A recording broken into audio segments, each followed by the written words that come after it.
Hello, I am Jody Jacks, owner of Jacks Art Studio and art teacher at Capital Day School. And I am teaching a few lessons for my students and for any other of those who would like to join in.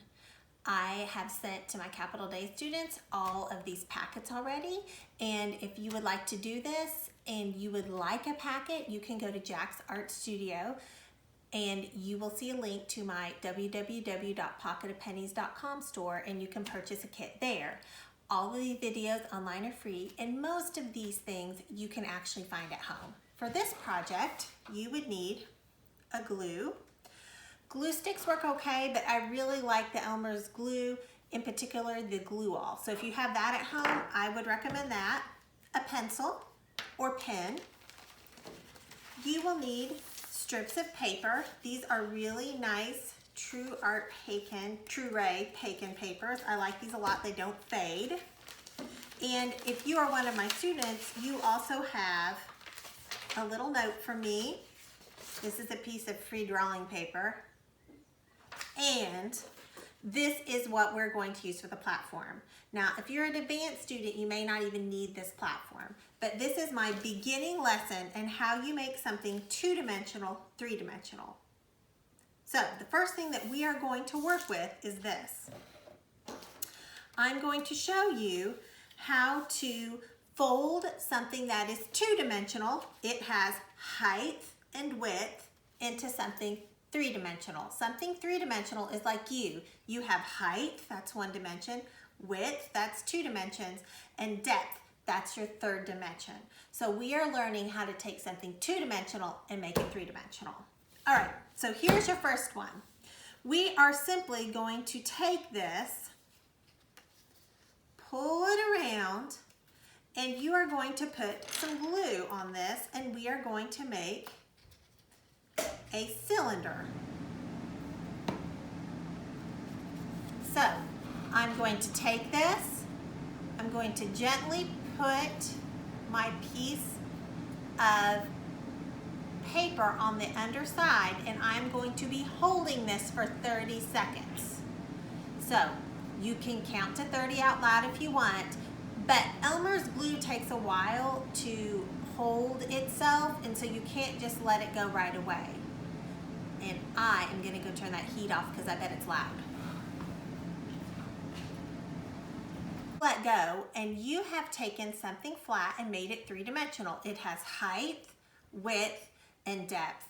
Sometimes I get students who, instead of getting that looks like a circle from the side, really it's a cylinder, they will get something like this. And the problem that you have is sometimes people put these together in a teardrop shape. You have to put the glue here and you go right on top of it. But I'll be honest, the teardrop shape is pretty cool too. We're going to be making these strips into three dimensions and then you are going to be making your own playground.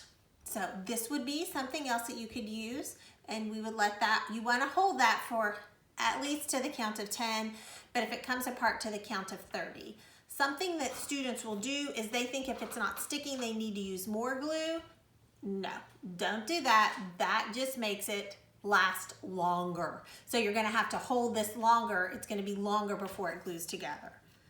All right, so our next one is this. This isn't very hard. I think sometimes the best way to do this is to lay it on the table, put your pencil or marker down.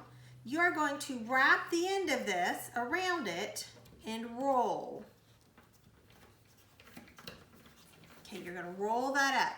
If you want it to be a little tighter, pull it a little tight, and when you take it off, you have a nice little twirl. So here is another way. We're just gonna keep making these and then you'll put them on your platform. This one sometimes is hard for kids, but it is like a fan. If you've ever made one of those fans, you start here and you go over your finger and then you put your other finger down, you go in the other direction. Press it down, pull it over, press it down, pull it over. There's a lot of ways to do this, but this is kind of how I found it the most useful for kids. If you can't do this, it is okay. You might need to ask a parent or a sibling to help you out, but it will make a zigzag. So we have made a cylinder. We have made a teardrop shape. We have made a swirl, and we have made a zigzag. There are so many other things that you can make out of these strips. So you can totally experiment at home.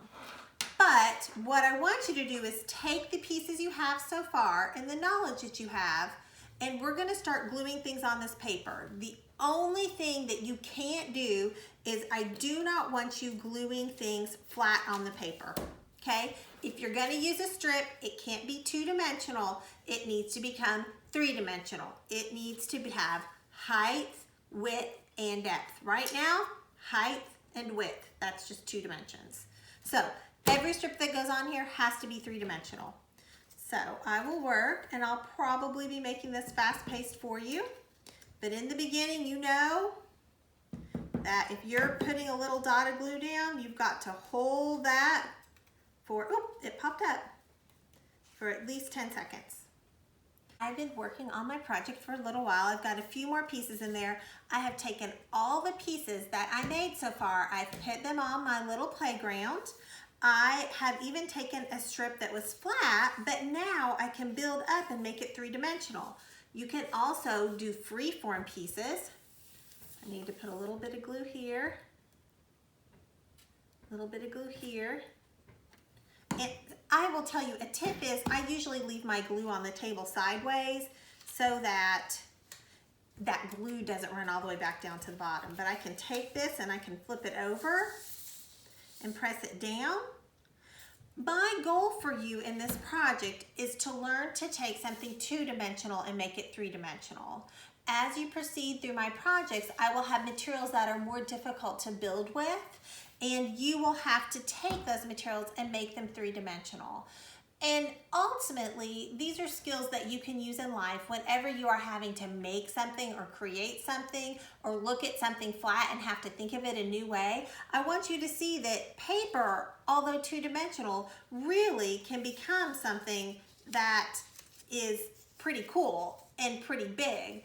And most things that we build out of were initially flat first, and then we made them three-dimensional.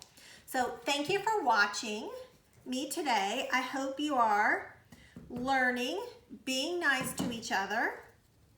I hope you are creating and having a good time hanging out.